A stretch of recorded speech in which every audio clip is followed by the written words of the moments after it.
Hey everyone, and welcome back to the Seasonal Storm. My name is Jess, and I know that it has been a hot minute since I've popped on here, and I'll be real with you, it's because we've been finishing up the school year, and it has been very chaotic. So, coming out of this great picnic that we've all been a part of, and getting ready for school next year, 3 months away, thank the Lord, I wanted to help show everyone how we keep the little one in our house school ready for next year while not really infringing on the summer experience. And I'm going to be explaining that using this book. This is the Summer BrainQuest.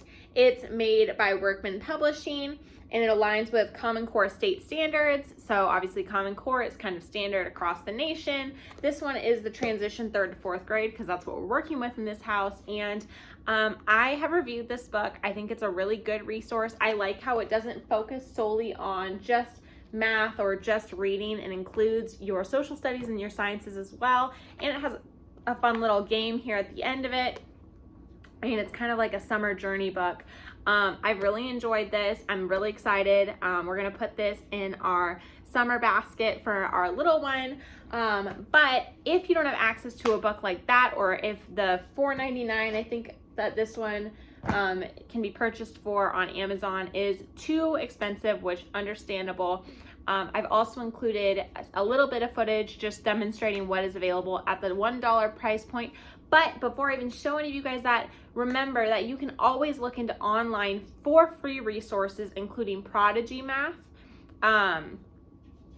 Epic Reading, ABC Mouse I know has a few summer type programs that can be offered at a discounted rate, but also you can always use Scholastic and other resources even found on Teachers Pay Teachers, and you can get those for free and do a free printable or anything like that just to kind of help keep things going. Other great resources include, but obviously are not limited to, doing flashcards, which you can make at home, or even just sitting down and reading. Another publication that we like in this house are highlights magazines. I had them as a kid. My bonus girl has one, and these are so fun and so full of not just reading and poetry, but also coloring pages and little math activities. So this is a really great option as well.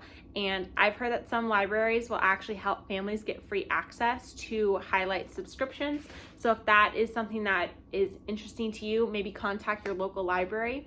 And also, speaking of which, libraries are always a free option. I've never heard of a library that pays a subscription or a charge per month for students to come in and visit during the summer. It's air conditioned, there's access to computers, and you have trained professionals who have resources at their fingertips to help improve literacy. So if that interests you, definitely look into your local resources. But Also, while we're here, now's a good time to remind you that if you have nothing else to do this summer, considering volunteering for a youth organization near you. If you're interested in this video or content like this, feel free to like, subscribe, and follow me for more. Thanks for stopping by.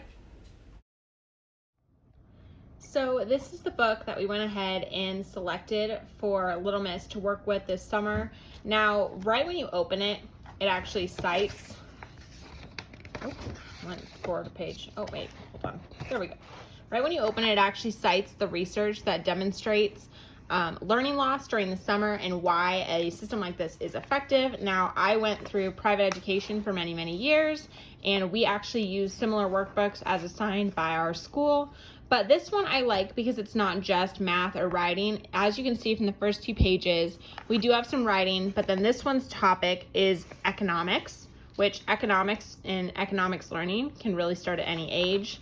We obviously have a little bit of math. We've got some science. This one talks about magnetism, or magnetic force, which is something that you can easily do an experiment with. And again, we have some things that work about primary and secondary sources, so reminding them of all those terms they learned in Common Core this year. We have Circle of Life, which is a good thing to remember anytime we're going to a zoo or an aquarium or any sort of outdoor adventure. And then my favorite part is how it's on a map type system. So in just a few pages, you're done with your first level. Now what you do is you can go back to the back of the book, and there's all these fun stickers, and you're gonna add all these stickers to your big fold out map. And having little resources like these, kind of like a sticker reward chart in a classroom, makes it a little bit more fun for kids, and it really adds to the game that is this book, and it's a game that can be played all summer long. So this specific one is for going between grades 3 and 4. But as you can see on the back page, they have all sorts of different types of BrainQuest, and they even have the little games, which are probably something we'll purchase for road trips during the summer. But the topics obviously change throughout the book. So you've got all of your review math, and the review math continues to change. Like this is a fraction page, and it also includes some little information about hieroglyphics, and those little information pieces also relate to the rest of the theme for that section. So like this math talking about serpent trails ties in with your science. It talks about different holidays and festivals throughout the year in different cultures. It talks about different social studies topics and even talks about some mythology. So this is talking about money exchange, and the theme is centaurs. This section talks about science and genetics. Again, really fun things that you can bring up in conversation while you're visiting family or on a trip. And it's things like that that really interest kids. This one where they're talking about measurements. If you do this worksheet, maybe later in that day, you can even do some baking or something like that where you're just reintegrating the things that you learned. This one is fun because it shows a map, right? And it shows all the different Native American tribes all over the country.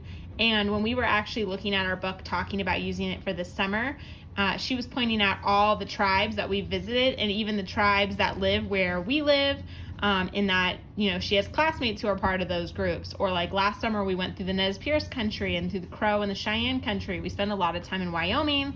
So those are all places that she recognizes, and also introduced her to parts of the country that she hasn't gotten to visit yet. So that's one of the things that I think is really cool about this book, is how many different topics it covers throughout the summer and how it's not just repetitive in any way. And then obviously you have learning guides and answer keys, but then they have these BrainQuest extras. So this one includes a reading list and has, a bunch of titles that would be fun to read, and the kids get to write a little review. So this could be like a little challenge. Most of these books can also be found on epic.com. And of course it has fiction, nonfiction. It also has this mini deck of trivia questions or just questions to kind of test their skills, so you can cut these all out. And these are just fun to maybe use on a road trip. But this is just an example of the type of resources that we try to find to help during the summertime to avoid any learning loss. Now, while the book that we will be using this summer is a little more advanced and is available on Amazon along with at other retailers, I want to take a few clips in my local Dollar Trees to show you all the different options of just simple workbooks that are available for just $1.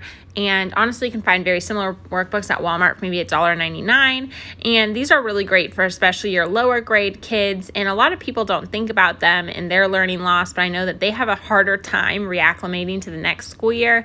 And the thing about these types of morning starter activities is, if you do them in the morning after we've had some breakfast, or even in the afternoon, maybe after we've had a nap or something like that, it's also a bonding time between your parent and your student, or your child, obviously not student, we're out of school.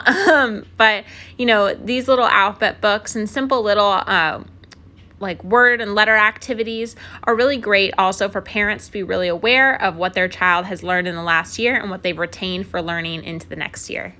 I hope that this has given you guys a few ideas for some ways to keep your student school ready this summer. Thanks for stopping by.